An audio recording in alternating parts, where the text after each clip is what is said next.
Praise the Lord. கர்த்தருக்கு மகிமை உண்டாவதாக.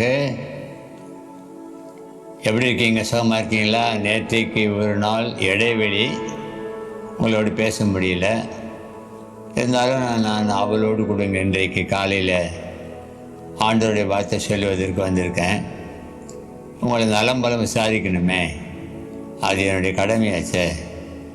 கர்த்தருக்கு மகிமை உண்டாவதாக. நீங்கள் அப்படி ஜெபிக்கணும்னு சொன்னால் நீங்கள் உங்கள் கமெண்ட்ஸில் சொல்லுங்கள், உங்கள் கான்டாக்ட் நம்பர் போடுங்க, இல்லைன்னா வேறு ப்ரேயர் பண்ணுங்கன்னு சொல்லுங்கள். உங்களுக்காக நான் ஜெபிக்கிறேன்.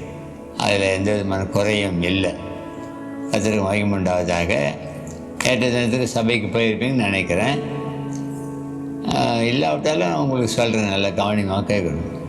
நேற்றுக்கு பார்த்தீங்கன்னா வெளியில் சர்ச்சு முடிஞ்சு வெளியே வந்தாங்க.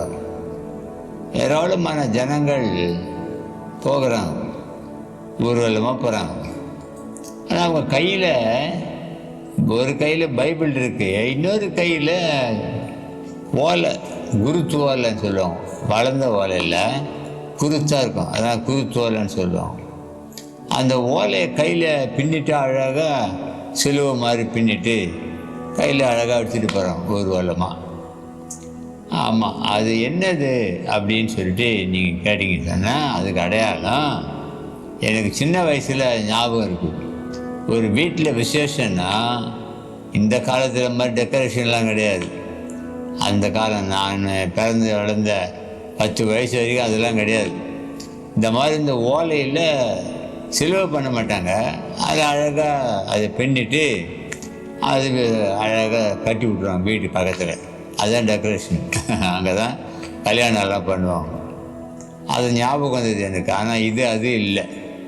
இது என்னன்னு கேட்டிங்கன்னா, இயேசு நான் சொல்லுகிற ஆண்டவர் அவர் எருசலேமுக்கு போனான்ட்டு பிரயாணப்பட்டு போகிறார். எருசலேமுக்கு ஊழியம் செஞ்சுட்டு எருசலேமுக்கு போகிறார். அப்படி போகும் பொழுது இயேசு எருசலேமுக்கு வராது, நம்ம எப்படியாவது பார்க்கலாம், நம்ம வியாதி சுகமாகலாம் போகலான்ட்டு ஒரு கூட்ட ஜனங்க வரவேற்று காத்துங்கிறாங்க. ஆனால் அநேகர் என்ன பண்ண, இந்த ஓலையை பின்னிட்டு, இந்த குருத்து ஓலையை சிலுவையை போட்டுட்டு எடுத்துக்கிட்டு போகிறாங்க. அப்படி போகும் பொழுது அவங்க ஒரு வார்த்தை சொல்லிட்டு போகிறாங்க. அவங்க எப்படி போனாங்க நான் படிக்கிறேன் பாருங்கள் பைபிளில். யோவான் சுவிசேஷத்தில் 11வது அதிகாரமாக 12வது அதிகாரம், 12வது அதிகாரத்தில் 13வது வசனம். குருத்தோலைகளை பிடித்து கொண்டு அவருக்கு எதிர்கொண்டு போகும்படி புறப்பட்டு, ஓசன்னா, கர்த்தருடைய நாமத்தினாலே வருகிற இஸ்ரவேலின் ராஜா ஸ்தோத்தரிக்கப்பட்டவர் என்று ஆர்ப்பரித்தார்கள் அப்படின்னு போட்டிருக்கு. ஆர்ப்பரித்தார்னா அது வாழ்க வாழ்கன்னு சொல்லின்னு போவாங்கல்ல, அந்த மாதிரி இங்கே வாழ்க எல்லாம் சொல்ல ஓசன்னா ஓசன்னான்னு சொல்கிறாங்க.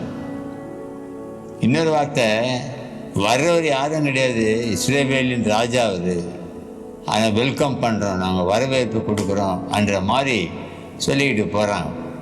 கர்த்தருக்கு ஸ்தோத்திரம். நேற்றைய தினத்தில் நாங்கள் சபையில் அதை தான் தியானித்தோம். ரொம்ப சந்தோஷமாக இருந்தது. இயேசு அவர் வரும்பொழுது ராஜாவாக தான் வரப்போகிறார், இந்த பூமியை அரசாண வரப்போகிறார். எலெக்ஷன்லாம் கிடையாது, அவர் தான் ராஜா. கர்த்தருக்கு ஸ்தோத்திரம். புரியுதுங்களா? இந்த ராஜா வர்றதுனால அவர்கிட்ட வாழ்க்கைன்னு சொல்ல பிடிக்காது. ஓசன்னா அப்படின்னு. ஓசன்னா அப்படின்னு சொன்னால், கர்த்தாவே ரட்சியும், கர்த்தாவே எங்களை காப்பாற்றும், இயேசுவே எங்களை விடுவியும், இயேசுவே எங்களுக்கு உதவி செய்யும் அப்படின்னு அர்த்தம். இவ்வளோ அர்த்தம் உண்டு அந்த ஓசன்னானா. நிறைய சொல்கிறத விட ஹோசன்னானா இயேசுவே ரட்சியும், எங்களை காப்பாற்றும் அப்படின்னு அர்த்தம். அந்த வார்த்தை சொல்லிட்டு தான் போகிறாங்க. நேற்று அநேகர் அப்படி தான், நாங்கள் கூட அப்படி தான் சொன்னோம், ஓசன்னா ஓசன்னான்னு சொன்னோம். நீங்கள் கர்த்தர் ரட்சிக்கிறாரு, விடுதலை கொடுக்குறாருன்னு லேட்டாகும் சொல்கிறது. அப்படி இல்லை, ஓசன்னான்னு சொன்னாவே கையை வழுத்திட்டு என்னை ரட்சியும் ஆண்டவரே, என்னை காப்பாற்றும் ஆண்டவரேன்னு அர்த்தம். அது உடனே நீ என்ன சொன்னியோ அதை நான் செஞ்சிடுறேன் அப்படின்னு சொல்லிடுவார். அவர் அப்படிப்பட்ட தெய்வம். ஆமாம், என்னை ரட்சிப்பார். என் பலவீனத்தை மாற்றிடுவார். நல்ல சுகம் கொடுங்க, உங்களை தான் நம்பி இருக்கிறேன்னா சுகம் கொடுப்பார். எத்தனை பேர் நம்புறீங்க? இந்த மாதிரி நான் எத்தனையோ சொல்ல முடியும், நிறைய சொல்ல முடியும். அதெல்லாம் அனுபவிச்சதுனால நம்ம பிள்ளைங்க கூட அதை அனுபவிக்கணும், தெரிஞ்சுக்கணுன்ட்டு தான் நான் ரொம்ப ஆவலாக ஏக்கத்தோடு இதெல்லாம் சொல்லிட்டு வரேன். புதுசாக ஏதோ ஒரு கதை சொல்லலை, புரியுதா? ஓசன்னா, இயேசுவே ரட்சியும். நீங்கள் வேணால் வீட்டில் போய் சொல்லி பாருங்கள். பார்த்து புதுசாக ஒன்று சொன்னார், தெய்வமே, ஆண்டவரே, கடவுளே அப்படின்னு சொல்லணும்னு அவசியம் இல்லை. ஓசன்னா அப்படின்னு சொன்னால் போதும், என்னை ரட்சியும். அப்போ கண்டிப்பாக உங்களுக்கு விடுதலை கொடுப்பார், உங்களை விடுவிப்பார், உங்கள் தேவைகளை சந்திப்பார். ஓகேவா? அதுதான் அர்த்தம். இந்த அர்த்தத்தோடு நீங்கள் போங்க. நீங்கள் காலையில் எழுந்தது நாளைக்கு என்ன பண்ணுங்க, ஓசன்னான்னு சொல்லி பாருங்க. ஆண்டவர் உங்களை நேராக பார்த்து உங்களுக்கு வேண்டியது செய்வார் அப்படின்னு உங்களுக்கு மெய்சிலிருக்கும். பாருங்களேன், சொல்லி பாருங்களேன் ஒரு முறை. கர்த்தர் நிச்சயமாகவே உங்களை நடத்துவார். God bless you.